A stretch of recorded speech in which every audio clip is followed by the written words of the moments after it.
Ricardo, originaire de San Francisco, vient de rentrer d'un voyage en Californie. Il a passé 3 semaines dans sa ville natale pour voir sa famille, mais aussi pour participer à un gala de bienfaisance organisé pour l'anniversaire de Kamala Harris, car Ricardo fait partie de l'entourage proche de la vice-présidente américaine. Ils ont tous les deux le même âge et ils ont grandi dans le même quartier. C'était incroyable de voir qu'on ne fêtait pas seulement le 60e anniversaire de Madame la vice-présidente.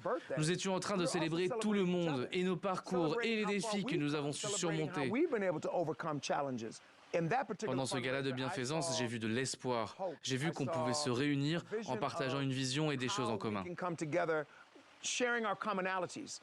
Ce matin, Ricardo doit rencontrer les autres membres d'une association dont il fait partie, les Democrats Abroad, une organisation internationale qui est présente dans 190 pays et qui fait campagne bénévolement pour le Parti démocrate.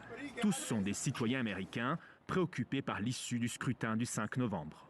Ce qui était très intéressant pour moi lors de ces 2 derniers mois en Afrique du Sud, c'est d'avoir aidé des personnes à comprendre comment voter de l'étranger et aussi de les avoir convaincus de continuer à prendre soin de leur pays, quelle que soit la grandeur de l'Afrique du Sud. Je viens d'une petite ville de moins de 3000 habitants et les élections ont divisé ma ville. Les habitants sont inquiets de parler à leurs voisins et les gens ne veulent pas trop afficher de pancartes électorales dans leur jardin. Les Sud-Africains également sont inquiets avant ces élections qu'on annonce très serrées, car les États-Unis sont le 2e partenaire commercial de l'Afrique du Sud, juste après la Chine. Ces élections pourraient donc avoir un impact néfaste sur l'économie de la nation arc-en-ciel. La valeur de la monnaie sud-africaine est étroitement liée aux résultats de ces élections, surtout en ce qui concerne l'impact des politiques commerciales.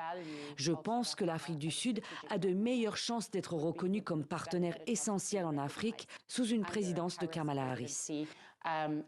Si Donald Trump arrive au pouvoir, je pense qu'on ne sait pas vraiment ce qui pourrait se passer. Un projet de loi pour limiter les relations bilatérales entre les 2 pays est débattu actuellement au Congrès américain, notamment à cause des relations étroites entre l'Afrique du Sud et la Russie. Soutenu par certains démocrates, mais surtout par les républicains, ce projet de loi pourrait avoir des conséquences négatives pour l'avenir de l'Afrique du Sud, surtout si Donald Trump l'emporte.